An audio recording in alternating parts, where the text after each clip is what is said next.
Aha, yes, this is the M1 MacBook 13 Pro, and yes, I'm going to be doing some gaming on it. Hey guys, Thunder E here, and if you don't know, I do a lot of gaming on this channel, so definitely hit that subscribe button, notification icon, and you know what? Let's start gaming.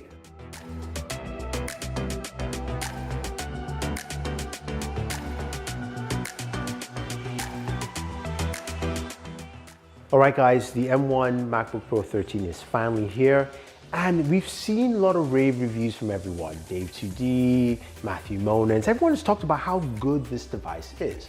Well, I'm here to do some gaming on the device and maybe even pump a few brakes as well. So starting off with what I have here, it's 16 gigabytes of RAM, I've got 512 gigabytes of storage.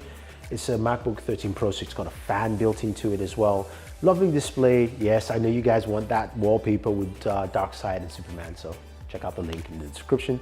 And it's also running Big Sur. And Big Sur has some nice additives to it. I am not a Mac user. I realize now more than ever, I'm still not a Mac user, but I do like some of the additions they had. The notification center is really nice. The way that you have your current apps and what you're running, and a preview at the bottom also works out pretty well for me. There's just some things that I just don't like, but that's not why we're here. We're here to check out what it does performance-wise. And we've seen some of the benchmarks, and this thing is truly quite interesting and a performance house. So the Cinebench R23 single core test, I did mine as well, 1500. It's pretty solid, really solid, quite impressive. Now the multi-core also was really good, doesn't beat out desktop processors, but again, for Apple's first try, this was a really solid game changer. Now you have a system here that is 5nm chipset in there, and we want to take a look at some of the games, but before you do that, you need to know the kind of applications you can run. So Apple runs two sets of apps on the new MacBook Pro. There is the universal apps, which are apps built specifically to run on this processor. Again, it's a different type of processor. It's not x86, which you have with Intel or AMD. This is ARM, similar to what you have on your iPad or your iPhone. So you have to put it in that perspective. And universal apps on these run like a beast. Universal games run really well. So Asphalt 8 ran smooth, no problem. Now, I will say though, you can play games from the iOS App Store, and I was able to play games from Apple Arcade quite effectively, though some of the games that I downloaded were not part of Arcade, but still part of the iOS ecosystem, just didn't open. So again, some optimization has to happen there. Just keep putting that out. Now, when it comes to games, or regular PC style games, if you will, this is where things are a little different. Now, these games are run off legacy application through Rosetta 2, allowing you to play original macOS games on this device. I was able to play 3 games so far. Now, just a quick caveat for you guys, if you're running anything on Rosetta 2 emulation, you're going to have some issues, maybe shutdowns. It's to be expected because it's not built natively for this device, or this device platform, if you will. So the first game was Dying Light, a much older game available through Steam on the Mac Store, and Dying Light played well at low settings. Low settings, 1400 by 900, which is not the display resolution, but much lower. It ran at 60 frames per second, 61 sometimes, and it looked pretty good. I had no issues playing the game, and it was quite impressive to see Dying Light perform. Now, granted, it's a game that is a couple of years old, maybe about 7 or so, but it was good to see Dying Light perform quite well. Now moving over to Shadow of the Tomb Raider. This is a game that we've seen that plays on PC and of course on your Mac. And I was able to run my benchmarks here because it has a benchmark tool, and I ran it on its lowest setting, and I was able to get 29 frames per second. So basically something that's playable enough for you to enjoy Shadow of the Tomb Raider. Again, low settings. Now I wanted to crank it up just a little bit more and move it to medium. Motion blur is off on both. And I got 24 frames per second. Not bad, and I think something quite solid and playable. So you can play Shadow of the Tomb Raider, and I think it is possible. But just remember, it's going to be lower settings. Now moving over to a game that Apple probably wished they could showcase, I think. But of course, the legal issues going around. But I installed the Epic's Game Store because you can do that, and I was able to install Fortnite.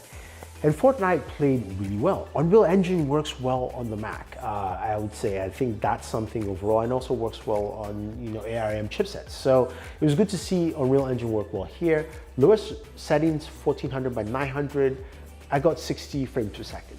Ran well, no slowdowns. Able to bump into the highest resolution, and I was getting about 30 frames per second. So gaming on here, as you're playing a game like Fortnite, you can play Fortnite well and enjoy it, not a problem. Now, there are some caveats to gaming on this device. So for instance, the Epic Game Store itself ran really slow, and also Steam also ran very slow. It was just choppy going through menus. Certain legacy applications like Chrome even ran slow. Granted, there is going to be Chrome for universal apps, but Chrome, just regular Chrome, if you will, just ran a bit choppy as well. I also had some shutdowns, and one of them was Borderlands 3, which I'm not showing you the game because it could not run. For whatever reason, it started up and then it shut down. So again, you're gonna face those kind of issues. But I think what it tells me is that it is possible. Now you're wondering about temperatures. I was able to play for a while and got about in between some of my gaming sessions, I got between 105, which is probably the lowest, to about 100 and I'll say maybe like 107 or so.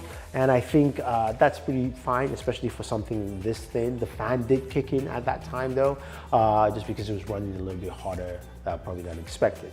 I think overall, when you look at the M1 MacBook 13 Pro, is Apple has come out and said, look, we can do this ourselves. And they've shown they can. And I think this puts everyone on notice. But the big caveat here is that things run well on universal apps. So you've seen videos where video editing is run well because it's a universal app running, Final Cut. And that's the thing that has to make this work, and probably will make it work, because most developers will switch to universal applications because this is not an x86 machine. And that's the main thing here. When it comes to the performance of x86 software, emulation is really good, and the processor can handle those things. Now, what I will say for me is the most exciting is that now that Apple has come out and released this bad boy, it means that people like Intel will basically step up their game and give us something much better instead of giving us a 14nm chipset for the last couple of years. We know AMD's been moving up as well, so we're going to see something better from them in the future. And Qualcomm is now put on notice to service more ARM-based Windows laptops. So I think this is good for competition as a whole. As a PC user, it's not going to get me to switch because it still feels like something that I am just very foreign to. But for Mac users, you have a lot of promise here. And I think you're definitely going to enjoy this as more software becomes available, more apps become usable as universal software. You're going to see huge improvements here. So I'm impressed. I'm impressed with what Apple has done.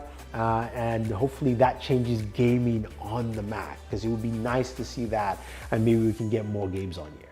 So if you have any questions or any comments, guys, let me know. Otherwise, don't forget to like, share, subscribe, and always enjoy your entertainment.